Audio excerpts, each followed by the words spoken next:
So now we're moving on in this slide to talk about Brexit.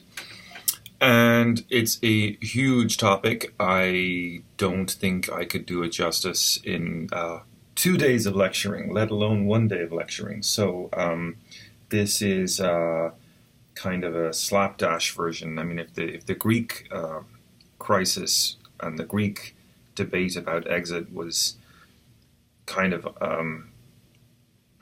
not really ever that practical, because as we were just discussing, the situation in Greece was that even though perhaps the thought would have occurred to Cyprus to walk away, the economic reality was that Greece, so long as Greece remained part of the EU, it was going to have a better time, an easier time, getting some kind of support, material support from the EU to get itself together, and even though it wasn't a good deal that it was getting from the EU, it would still be a deal that could keep the country on life support until basically the economy could recover. Maybe the global economy would recover, things like that. So you could definitely envision a situation where there was a way out at some point, right? Now, the British situation is very, very different. It's not really a question of survival, that Britain is facing. Britain is in a very different economic situation than Greece. It holds a lot more cards than Greece does, and so the idea of Brexit doesn't present people with as terrifying a scenario as a Greek exit does. And so, with that said, it's important to understand that the Greek exit plan was very much a left-wing plan. It was a rejection of the European Union's austerity and capitalism. The British exit plan, Brexit, is an idea cooked up by conservatives, and it's actually a right-wing agenda mostly, although there is a so-called Lexit component of the British exit argument and debate. Anyhow, let me try to break it down for you. So the UK is the first nation of the European Union to endorse an exit since Greenland in 1985. And Greenland is an interesting case because actually Greenland wasn't its own country. Greenland wasn't a sovereign state. It was part of Denmark nominally. So it doesn't really count in that sense. But the UK has an option after the Lisbon Treaty, which introduced an article called Article 50, which allows countries to start the process of withdrawal if they wish. And after a referendum last year, the British Prime Minister, Theresa May, pictured here with Donald Trump, activated Article 50. Now, I've said already that that it is important to differentiate between a left-wing and a right-wing exit. Critically, many see Brexit as a kind of a weird accident because it wasn't the intention of David Cameron, the British Prime Minister at the time, a conservative, to really, I think, have an exit. He had promised to hardline anti-Europe elements within his own party, the Conservative Party. He had promised them a referendum if the party won the 2015 election. But all the data was telling David Cameron was that he was actually going to lose that election regardless. And so, he clearly may have been kind of like promising the hardline faction of his party this sort of like nibble from the table, so to speak, as opposed to a full meal. He himself personally campaigned against Brexit when the referendum was coming up. And although many of his party campaigned for it, he himself campaigned against it. And when the referendum passed, the next day he came out and announced his resignation from politics. So I don't think David Cameron really wanted it. I think he was just trying to appease hardliners in his party. So now we're in this weird situation where, the party that called the referendum for Brexit, doesn't really want it. And oddly, many have directed their anger not at the Conservatives, which is a strange thing about this. They've directed their anger at the British Labour Party and its leader, Jeremy Corbyn. And the really important question here is why? Well, because Corbyn is thought not to have fought a particularly strident campaign to reject the referendum. And moreover, he did not fight to reject the idea that the referendum trumped parliamentary sovereignty. And many had been arguing, you see, that the referendum was merely advisory because of the nature of British law. Sovereignty lies with the parliament, not with the people. So many people were interpreting that as a suggestion that even though the referendum had stated the people's wishes, it was for Parliament to decide. And Corbyn had said he thought that was not a very democratic idea and that the people had spoken and he was not in a position, therefore, to reject the people. And actually, if you go back to this Peter Mayer argument, that's really important because it would have been if Corbyn had basically rejected the referendum and said that Parliament had to decide, then he would have been guilty of doing everything that he said the Labour Party had been doing that was wrong under the Tony Blair years. Anyhow, 63% of Labour voters, Labour supporters, actually voted to remain.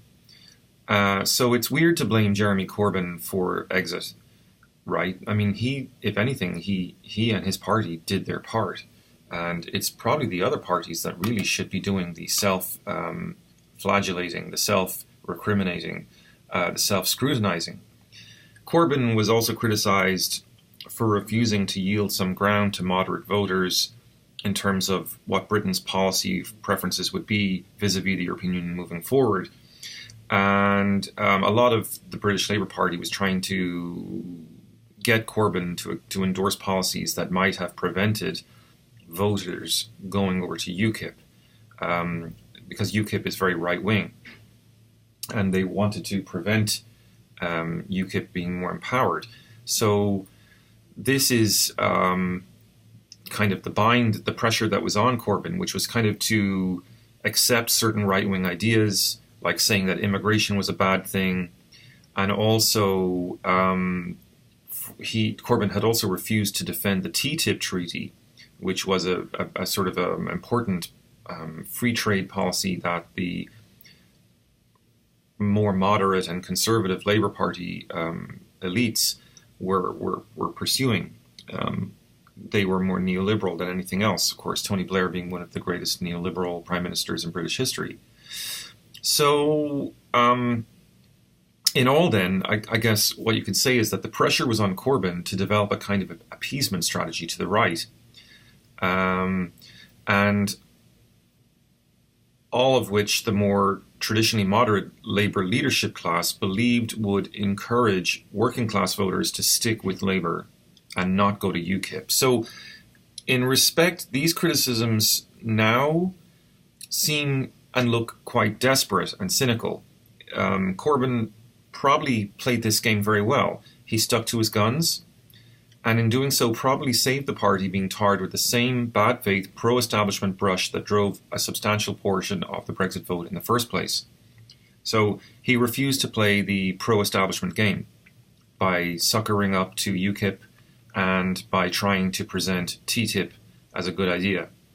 He stuck with his ideological principles. This is, of course, one of the things that Peter Mayer is saying that political parties have to do more now in future, because membership is important, right? And if you're not on the same ideological wavelength as them, then they'll just go away, right? They'll go and find another party to support, or they'll change their ideas and support someone, horrible. So, so there's a question now about like, well, how do we interpret the Brexit vote? So there's different ways to look at it. On the left, many critics think that Theresa May, the new British Prime Minister, wants to get out of the EU in order to create something that some people call a bargain basement Britain, which I like that word, bargain basement Britain. And what does that mean? That means to push the government in a very conservative free market direction, to prevent any democratization of the economy whatsoever, to prevent any democratic say over what happens in the economy, and to let the rules of the market dominate. And Theresa May's, we sense her direction here is to get rid of many of the European Union's protections for workers and workers' rights, and also to really clamp down on immigrants. So effectively, then, there's a strong resonance between Theresa May's British Conservative Party arguments in the context of Brexit and those of the American GOP, the Republican Party. And in fairness, there's some merit to that, right? I mean, Trump has been very welcoming of Theresa May. Clearly, they have found in each other ideological sort of fellow travelers. That's all well and good. But it should be noted that, in fairness, Brexit probably won't be good for the British economy. I mean, we don't know for sure. How can we know? We're not time travelers, but it does seem to be the case that the sort of investment banks that now dominate the City of London, the British financial sector especially, are very worried about how they're going to be able to function without access to the single market. So they may move. They may go to Ireland. They may go to other, Frankfurt, where there's a good financial center. Both of those countries are in the EU, and they have a much bigger market to access. So there is this kind of bargain basement Britain dynamic going on that Theresa May is pushing. To go back to Corbin, the referendum did have a very strong turnout, 72%, which is higher than any national election since 1992. And it was pretty close, it was 52-48 in favor of exit, which is not huge, but it's definitely not a split vote either. So the referendum, it's kind of tragic in some ways. Like, clearly it's not something the whole population was committed to. And so that means that, it's not something that everyone's going to feel is very legitimate, the referendum. So, it just raises the question, in fairness to Jeremy Corbyn, because many people were pressuring him to put the results of the referendum to a parliamentary vote. If Corbyn had gone down that road, that 48-52 margin would be punishing for him, right? Because what confidence would you expect such a large amount of people who voted to leave to have in future democratic processes if, having had a referendum, you were then to deny them their rights on the basis of some technocratic or elitist understanding of what may be said to count as the national interest or what have you. So, are we really saying that the British referenda can be nothing more than glorified opinion polls? That was the big critique that a lot of people brought to bear on Corbyn's critics afterwards, even though Corbyn himself probably didn't want to be exiting Britain, at least under the conditions that Britain was agreeing to. So there's no sign currently that the Conservatives would have gone along with Corbyn on this either, by the way. So he might have lost, even if he had put it to Parliament. Theresa May has been adamant to go along with the process. In fact, as time goes by, she seems increasingly warm to the idea of Brexit. even though most of her own parliamentary party opposes it, in fairness. But importantly, and this is very important for our debate in this class, Theresa May has opted for what's called sometimes hard Brexit. So what does that mean? That's an interesting term for us. Well, some say that even in Brexit, the UK would still have, or could still have in theory, access to the single market. But the quid pro quo there would be that the European Union would require Britain to retain European Union level immigration controls and immigration policies, which May doesn't want because she's appealing to the anti-immigrant vote. So for this reason then, given a choice between the two, controlling the immigrants or maintaining access to the single market, it appears that Theresa May is willing to abandon the single market. And many people say that's going to be suicidal for British manufacturers. So, we have to be clear here. Brexit, it's definitely going to happen. It's too late to go back. But there is no rule saying that Britain needs to follow the hard exit path. And even leading high-profile conservative figures like Boris Johnson have said that soft Brexit is the better option. Which brings us to the question of the voters. What did the voters want? Did the voters want hard exit or soft exit? Or what's going on there? Well, first of all, 52% of people who voted for it weren't all voting against immigration. Right? The UKIP voters, who were the hardcore anti-immigration vote, had only a very small impact because they're actually a relatively small party.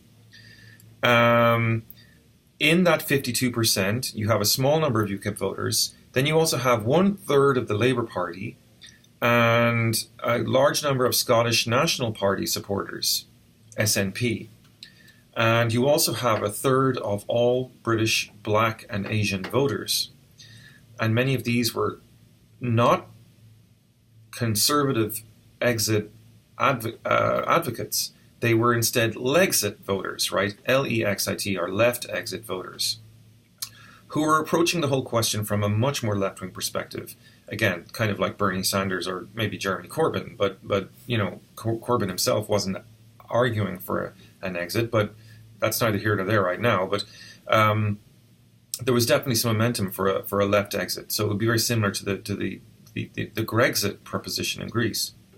And they would have been arguing that the European Union had become far too neoliberal, that it had become technocratic, and that it wasn't allowing people the due amount of democracy that they deserved for participating.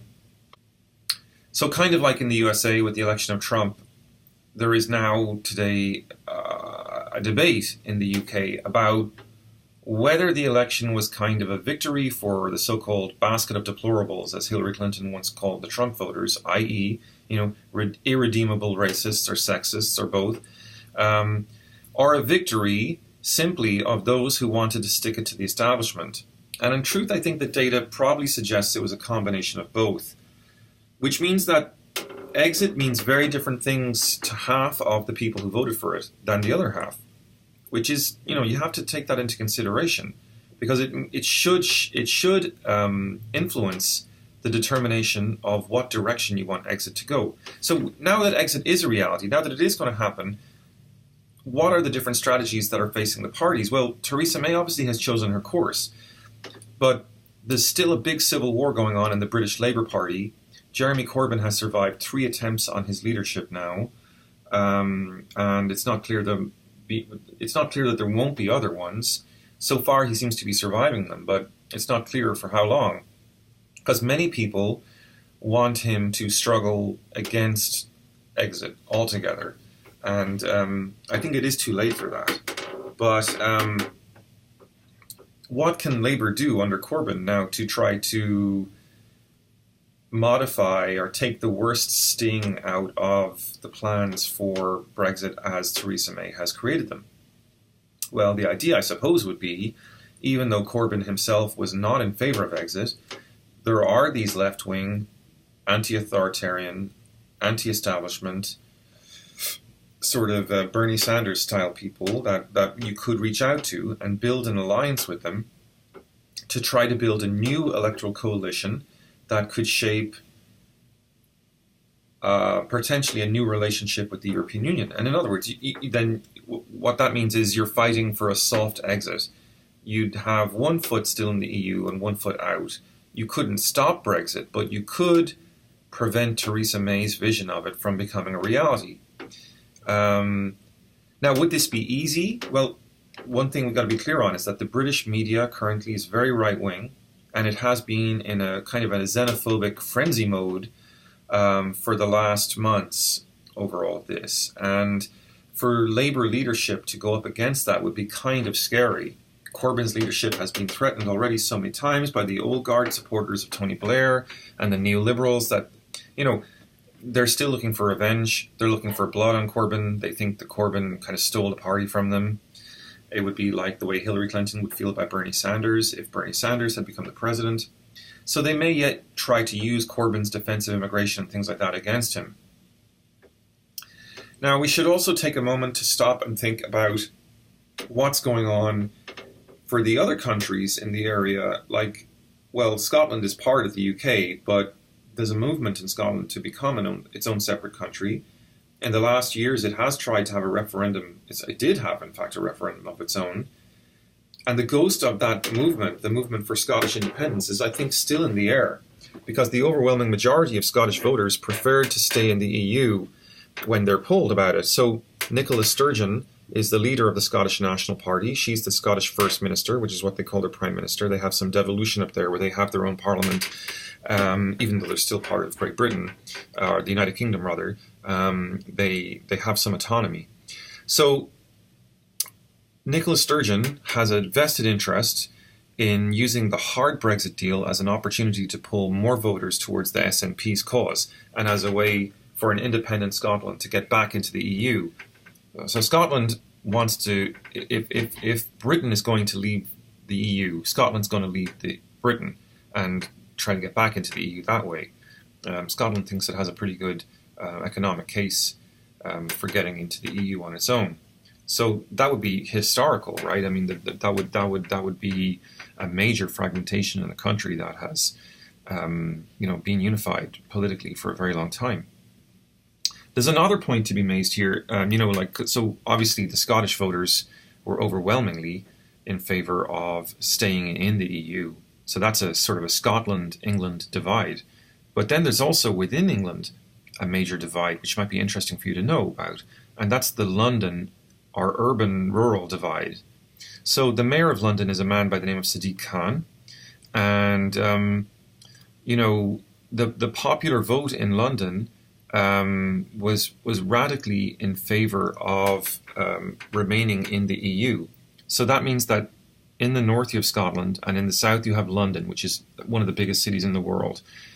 And in both of those places, the vote came out overwhelmingly on top. So this suggests that the United Kingdom and people like Sadiq Khan have something to answer for this, right? Because he broke with the desire of his constituents, as I understand it,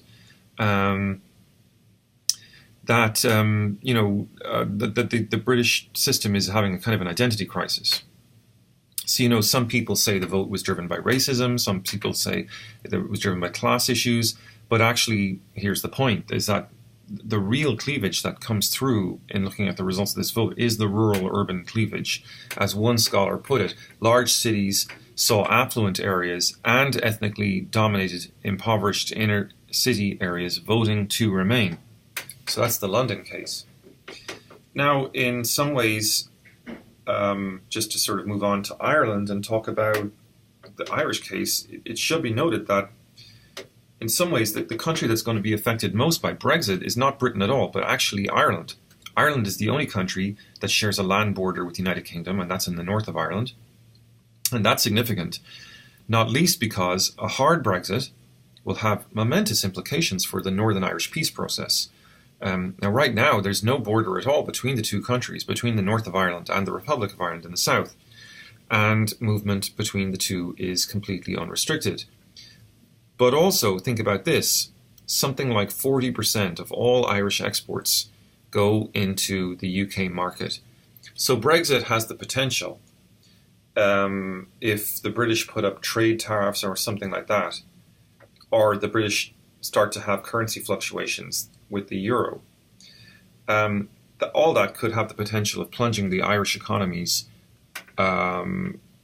sort of recovery back into serious recession, all at a time when the country is still quite fragile after the economic catastrophe that affected it.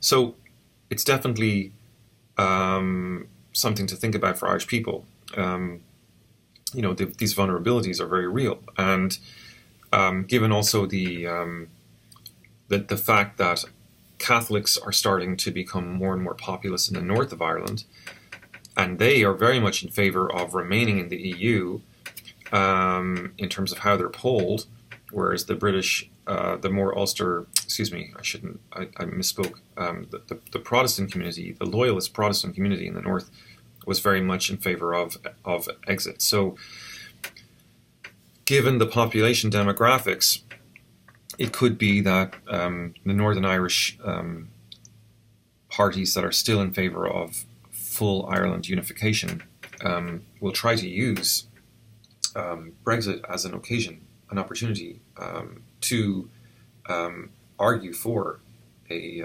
reunification of the whole island of Ireland. So, folks, this brings us to our last slide for today. Last but not least, I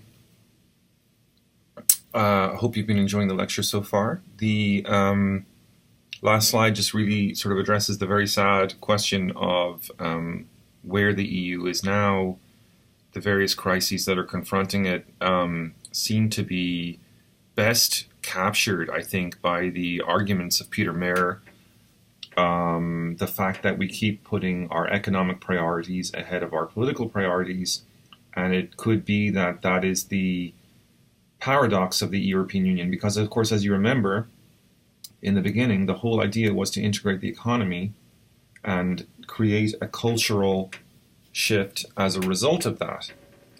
But it turns out that while that project might have started very well, neoliberalism, or if you don't like that term, you can just say, putting the priority on economic affairs in a sort of a radical manner has really delegitimized the project of the European Union in a dramatic way. So Peter Mayer's writings capture that. And I think another challenge that is being captured here as well, if we want to step outside of the financial crisis stuff and the Brexit stuff, is just, as people are debating whether or not to leave the European Union, there are hundreds of thousands of people trying to get in. And, there's a point there, isn't there? I mean, there's a stark contrast in ideas about the EU implicit in those numbers. Now, to be sure, these migrants aren't just coming to the EU because they think it's a paradise or Disney World. They're coming to the EU because they're fleeing desperate economic circumstances. This really came to a head in the world news in 2015, which was the year the migrant crisis dominated the headlines. It was the year, basically, that about 1 million people, who were fleeing from violence and poverty in their home countries, basically, they stopped waiting for help from the rich world. They stopped trying to get attention of the rich world and get charitable donations. And instead, they just basically decided to leave where they were. They set off to make a new life for themselves in the European Union, mostly, right? So the countries they had been camped in, some of them had been temporarily camped in countries like Turkey, Lebanon, Jordan, Iraq, Egypt. But those countries were not really able to cope with the numbers, and especially like a small country like Lebanon, 1 million extra people living in Lebanon all of a sudden, and the government had never, planned for that or experienced. It's a very small population in Lebanon, so there's only so many things that you can expect the government to be able to do. And the rich Western governments were not really responding to pleas for help, so people just decided to leave. And what did this mean? It meant that there was going to be a surge of refugees arriving on Greek shores from September to November, just when the governments had hoped that these numbers would dwindle with the colder weather in the Mediterranean and on the Balkan route into the continent. So the scenes of chaos that began to appear on people's television screens really, left a bad taste in the mouths of many. So these months, September to November that year, were just phenomenal. Something like 550,000 migrants landed in Europe. That was more in the space of 2 or 3 months than had happened in the whole previous year, which was only 70,000. So, you have over 500,000 versus 70,000. It's quite a stark difference. Today, there's 1 million asylum seekers in the European Union. And you can see here on the slide, that there's many, many more than that who are out there as registered refugees outside the country. And within the country even, there are many, many more than that again, displaced peoples. So for scale, even though that was 500,000 or so migrants looking for asylum in Europe, Europe has 500 million people. So, we're talking about, really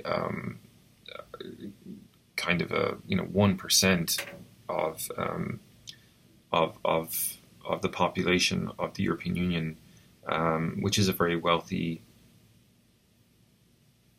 political entity in its own right. So surely there would be some ways to manage the situation. But the wealthy states really dawdled on this and sat on their hands.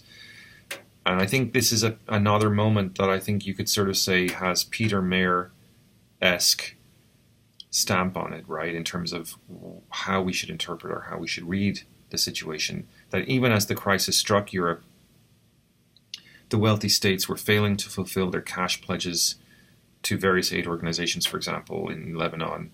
And we know that in October, for example, the UN Refugee Agency said that it expected that it was only going to get less than half of the funding it needed for the year 2015, right? And this is where you start to see, of course, the sad photo of this boy washed up dead on the beach. This is Aylan Kurdi.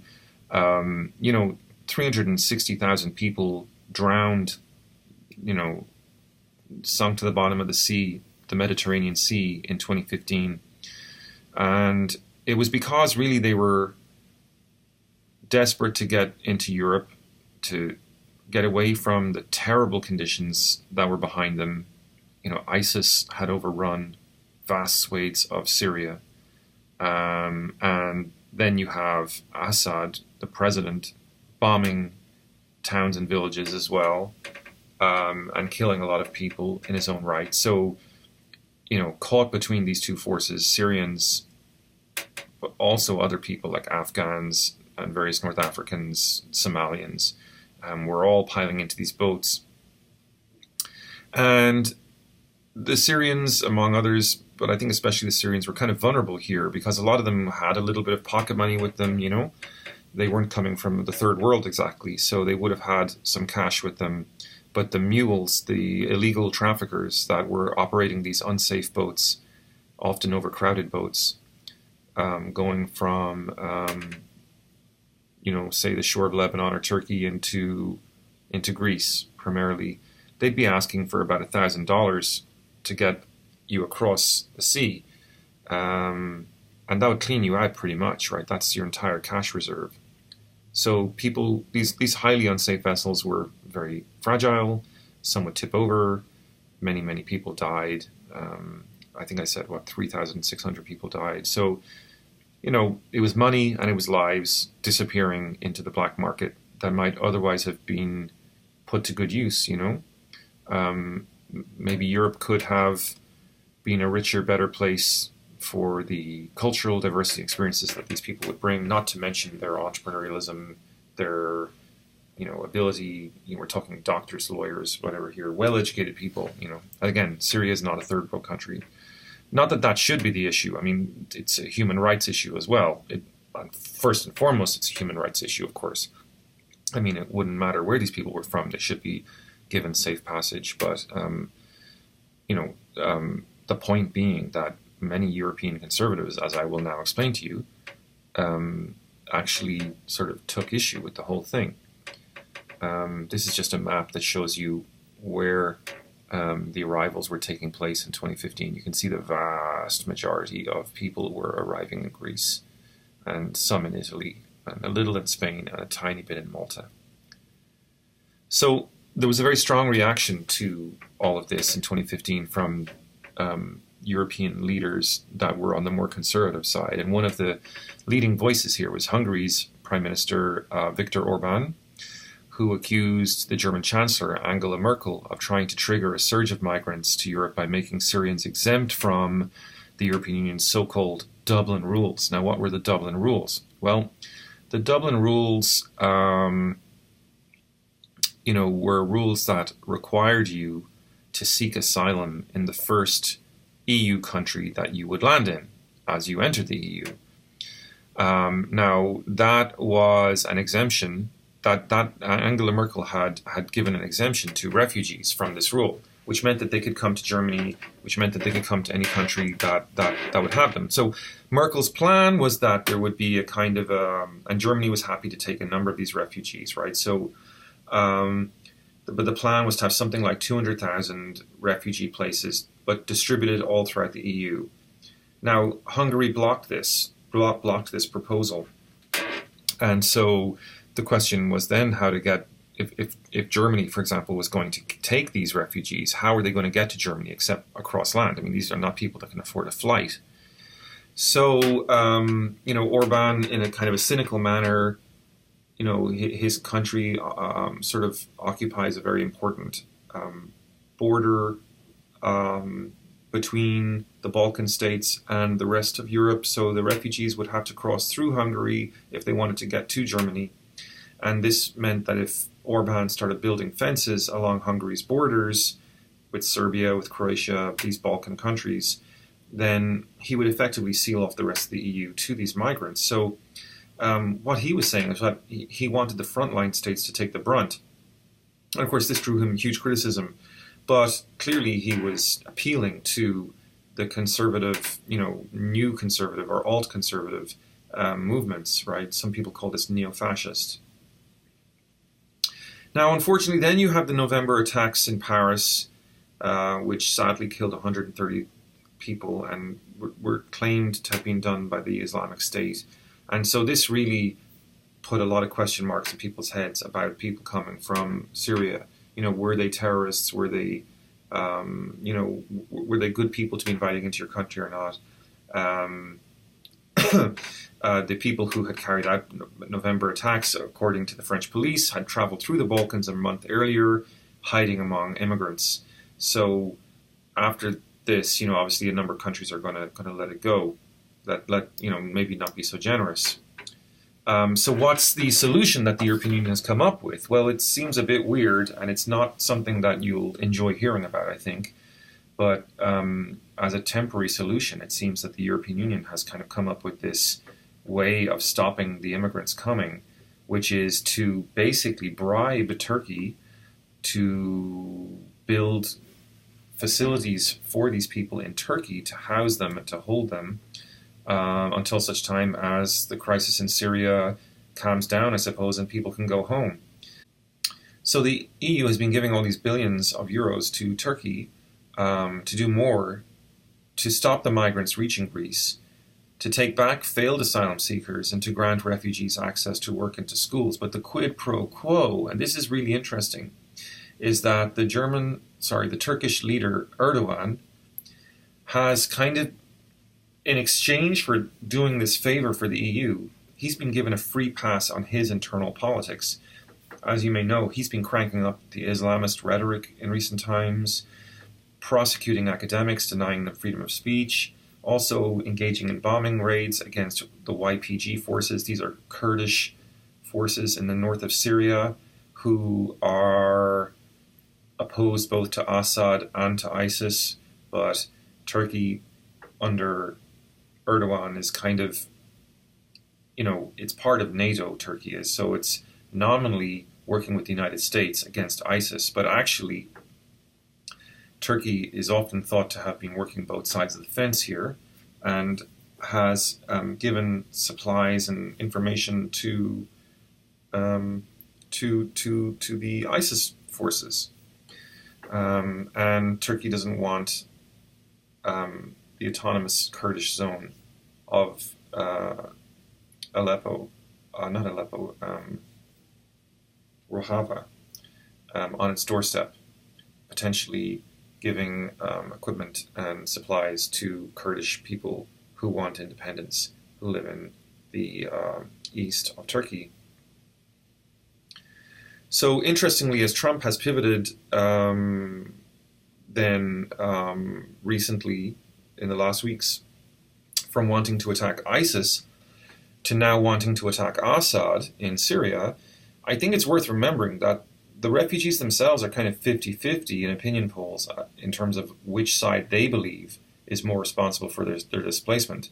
Everyone's blaming Assad for this right now, but and many people, many NGOs report numbers that suggest that Assad has killed a vast majority of people compared to ISIS. But ISIS are no ride in the park either. They have introduced very totalitarian Sharia laws, where they have set up camp in Syria.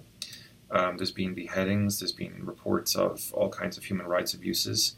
Plus, also, it's very hard to get accurate reporting out of Syria, and the non-profits that tally the civilian deaths seem to be doing so with some dodgy methodology, and they also have been proven to have some ties to Islamist groups, which means that the non-profits on the ground in there are maybe softballing the amount of death that is being caused by the Islamist groups. Which leads me to kind of a final comment, or a number of comments on sort of summarizing where we are with the Syria thing and the Syrian refugees. There's a quote from the European philosopher Slavoj Žižek, where he says, "There was denial, now diminishing. It's not so serious, let's just ignore it." I'm talking about the refugees here. Then there was anger. Refugees are a threat to our way of life. Hiding among them are Muslim fundamentalists. They should be stopped at any price. Then again, you have bargaining. Okay, so he says, let's establish quotas and support refugee camps in their own countries. And finally, there is depression. We are lost. Europe is turning into Europe-stan. And what he says, out of all these attitudes towards what's going on, what's really lacking is acceptance, which in this case would mean a consistent, all-European plan worked out at the federal level with a systematic effort to deal with the crisis of the refugees. In the meantime, in Europe, and especially in Greece, which is where most of the refugees have showed up, you have camps like the Moira camp on the island of Lesbos.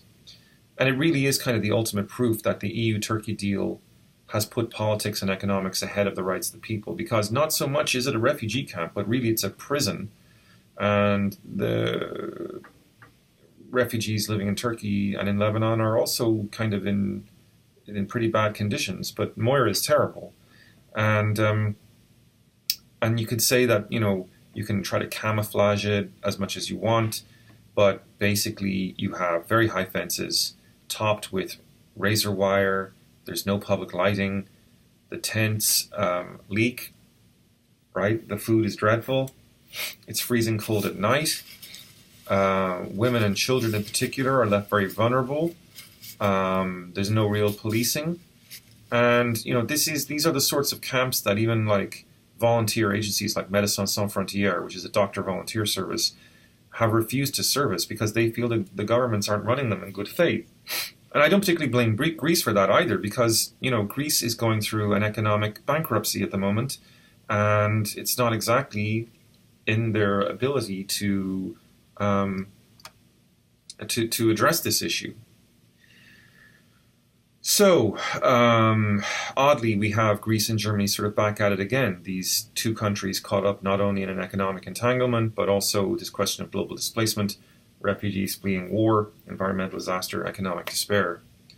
And I suppose to bring it all back now to Peter Mayer, to summarize the problems and the issue, Brexit especially, but also certainly the motivation towards Grexit, maybe even an Irish exit, because we talked about the Irish situation. Maybe the Irish will want to leave the European Union as well because Britain's leaving, and that's a good chunk of their economic trading going with the UK. So it's understandable, I think, that progressives, liberals would be worried about where all this is heading, between the refugees, between Grexit, Brexit, and the fact that the European Union's peripheral economies are not out of the woods yet in terms of recovery.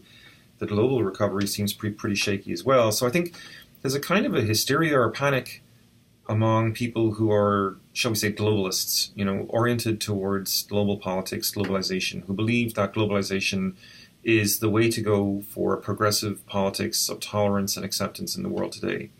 And I think there's just a realization that that the right is all of a sudden very much a threat. Like, we thought that after World War II, the right would never really come back again, but the right is definitely coming back, right? So there's a realization, I think, for them that their relationship with Europe has been severed, but that the outcome is a total leap in the dark. And this is where we have to realize that just because globalism is today associated with neoliberalism, it doesn't have to be that way, right? So some people definitely would be nostalgic for the European Union and mistakenly would believe that if you're going to have one, you got to have the other, right? So that means that they think that the alternative to these right-wing lunatics is to go back to the neoliberal EU. But then I think what that means is that you're just going to go back to what Peter Mayer's problem is, right? You're going to only, if you return, if the answer to the problem is more neoliberalism in the EU, then what you're doing is you're merely feeding again the conditions that led to Golden Dawn, Brexit, and Donald Trump in the first place. What you need, arguably, is a different kind of globalization and a different kind of EU. And that's not the conversation we're having, unfortunately. So I think the EU, seen through Peter Mayer's eyes, so to speak, it's obvious that it's a metaphor, it's a stand-in for the wider plight of globalization. That's why I mentioned Donald Trump a moment ago, right? So the EU is currently a very neoliberal organization. And the United States has been neoliberal for a couple of decades now. And it's been neoliberal logic that we've been following to build globalization. I think the question before us is, if we want to prevent the right from gaining control of politics and kicking over the can of globalization altogether, we need to start showing them that a different globalization is possible, a globalization that's not neoliberal, a globalization that's based on economic justice and fairness. And that, I think, is probably the best note that I could end this class on. So thank you guys for tuning in this semester. It's been a pleasure having you in the class. I've enjoyed reading all your work. I'm looking forward to reading the final drafts of your essays. Well done on doing such great videos and video commentaries on your colleagues' work. I think that's such a helpful exercise. And I know that every year that I do this sort of thing, students really always say that that's one of the things they really loved, was the feedback from their peers on their papers. So hopefully that's something you'll enjoy as well. Right, guys, I'll leave it there. Thanks very much for watching today. Take care. Bye-bye.